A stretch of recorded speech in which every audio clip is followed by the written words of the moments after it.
guys, welcome back to the shop today. Some of you guys asked me a long time ago now about my 12-volt system I've got in the Deuce. So today I want to take a little bit of time to explain that. It's just a good time to do it because I'm kind of putting some of the stuff back in right now. So let's get started. I do not have a second alternator on the truck. I never have. What I've used for the 12-volt system is a battery equalizer, and the one I use is made by Vanner. It's a 50 amp. I've got it mounted on the back of the passenger seat, that way I can, it's in the truck, it's out of the weather, and when I need to access it I can just flip the seat down and it's right there.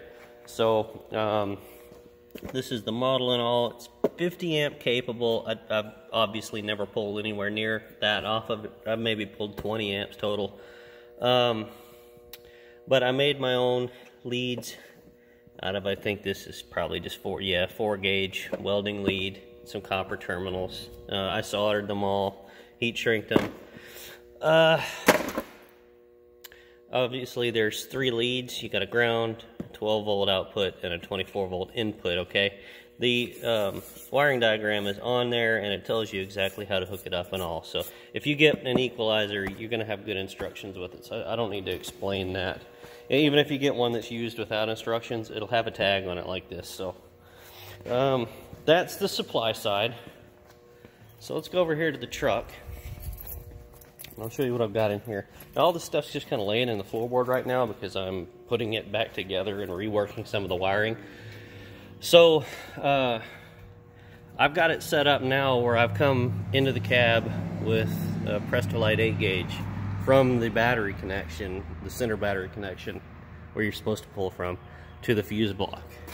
So I'm just using a 30 amp Bussmann fuse block from Napa that I've got mounted on the firewall up there, and I pull everything off of that. So the 10 amp you see in the top right corner, that is the constant 12-volt supply for the stereo, okay?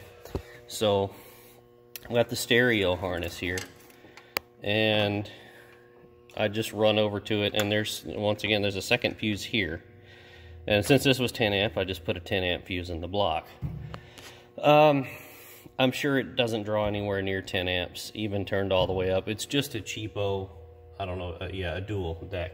I got a lot of cheap stuff in here because I figure if I leave it in a parking lot at Walmart or something or whatever, and somebody decides they want to open the door because I don't have locking handles, and they want to steal my stereo, I'm not out much. I mean, I think I got that on sale for $25 at Advance when they were clearancing that model. So, and the same thing with the small subwoofer and the amp I got the subwoofer on clearance for, I don't know, not much, and the amplifier came from a pawn shop.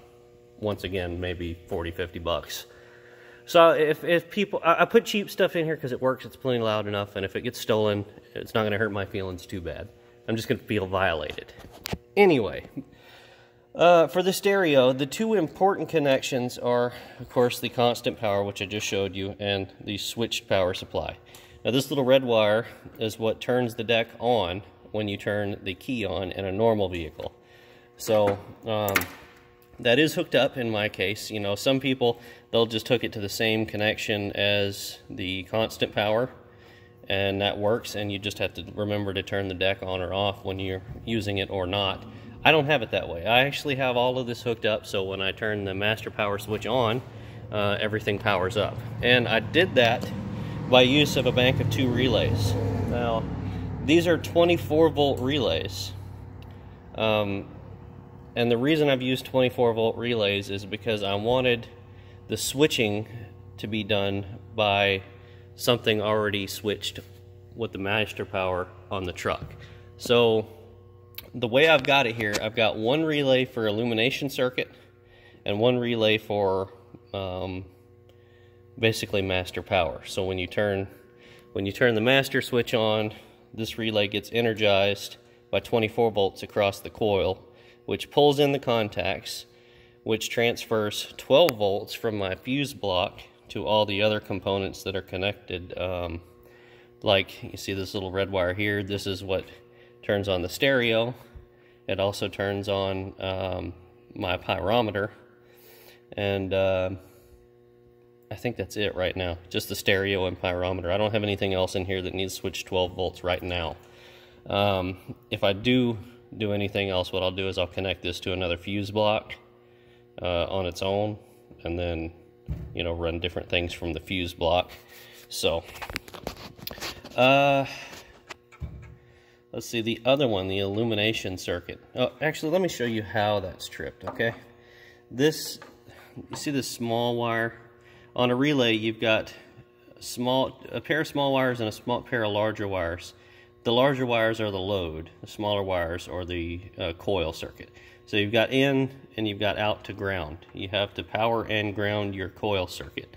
So I just had them self-grounded to the mounts. And this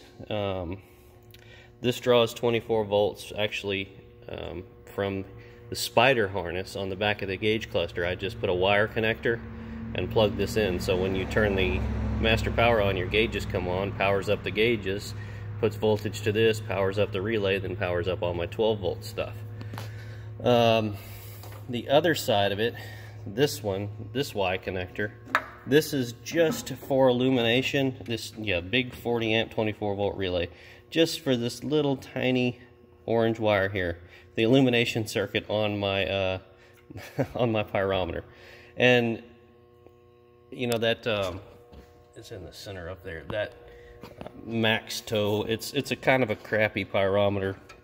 Posted a video a long time ago of it acting up. It still does that once in a while. Sometimes it acts right. I am going to eventually switch it up for something else, but for now it's the last of my concerns.